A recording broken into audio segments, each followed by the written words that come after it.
Hi, my name is Eugene and I'm welcoming you to our garage and to a history lesson on electric car charging connectors. There are so many we had over the last 20 years and that's all we're going to cover. So we'll start over here. One of the first connectors I'm going to show you here is the Chrysler Epic minivan charge connector. Very robust connector. Other company used a different connector. This is the Yazaki connector. The Toyota RAV4, because it's still around and we have a new version of it, went from Yazaki to Small Paddle Inductive to Conductive back again, J1772, and these are the connectors we have now. Toyota had a small car, it was called the Ecom, and this was their connector. So even within Toyota, they had different connectors. Now this is an inductive connector. That means there are no metal parts touching each other. It was used for the EV1 from GM and from the S10, Chevy S10, the pickup truck.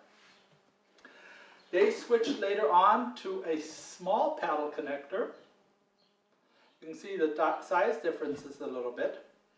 There was the struggle between these two connectors. This was a small paddle inductive, and here we had the Avcon. It was a company that made it, and very often, you know, like the Yazaki connector, the company that produces it gives it its name. And the plate moves up, and it is a little different kind of connector. It's called the butt connector. And you come in and you press it down, and the connectors are just touching each other like this. Versus in a regular conductive connector, you have something sticking out, prongs, and they go into an outlet. So with this one, it was a little different. So this was the history, let's say, 15 years ago. Up to 2003, we had the Toyota RAV4. Then came a couple different cars out on the market. The Tesla connector, the Tesla Roadster connector. So it had its own little connector here. A very heavy-duty connector because it could charge pretty quick and fast. Now this connector compares to the new Tesla connector and is very different. BMW had about, I think, 800 mini E's out, and they use this little connector here. Own proprietary connector, didn't go with any of the other connectors. That has been our big problem. Everybody thinks they have the best connector on the market, and it's just very confusing for consumers. Very often I would come up to a charger, 2001, 2002, it would be either this one or this one.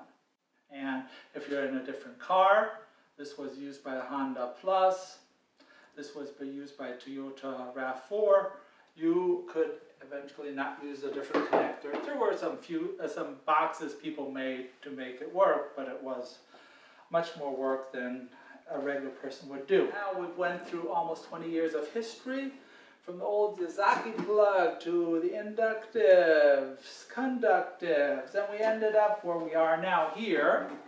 These are the same two connectors. They're L1 and L2. L1 stands for level 1, 110 volts, so 1 equals 110 volts, L2 is 220 to 40 volts. The only difference you'll see here is that the cables have a different thickness. So L1 connector has a much thinner cable than an L2 connector has a much more robust, thicker cable. But otherwise, it's the same plug. It's very important on these plugs to, before you unhook it, to push this down because this sends a short signal and turns off the power to the connector. As said before, this is the new Tesla connector. The converter plug sits on here, and then they can plug this into their Tesla car. Now where we have no standard is with the quick charging ports and connectors. So we have a standard finally for the regular charging ports. The L2s are the ones, the chargers you see outside mostly, the level 2, 220 chargers, 240 chargers. And for the quick charging ports and connectors, we have no standard. So on the left side here, we have the CHAdeMO charger. Also a very robust heavy cable, but the cables have to be pretty thick because they're charging your car up in 25 minutes, about 80%, so they have to push a lot of power through. This is used by the Nissan Leaf, the Mitsubishi i-MiEV, and Kia Soul is supposed to come out with one. On the other side, we have GM with the Spark, BMW with the i3, VW is coming out with a car with a quick charge port. They will all use this combo SAE port. Now if you look at this charger, you can see the top is the same here. These two parts are the same. And just the bottom part is different. So that's why it's called a combo charger. This is one port you put this plug into. On the CHAdeMO chargers, you have one port for the CHAdeMO and you have one different port for the L2 or L1 charging standard plug. So we'll see which charging standard will survive, will make it through. We're going to have a different segment where we're going to talk to the different companies and they will explain what they love about their charging plug and their standard. So we went through about 20 years of history and cables. Slowly we are improving. We're down to standards. There is not much competition there anymore, and that's how it should be. Over here, I have a couple of little boxes.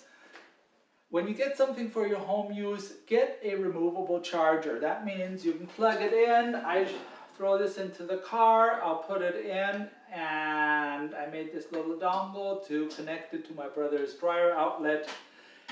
It's a very convenient way of extending your range of the vehicles and being able to charge almost anywhere. Well, thanks for listening. I hope you have an idea now what's going on with the charging connectors or plugs, and once in a while you'll see one of these old timers here and you know what they were used for.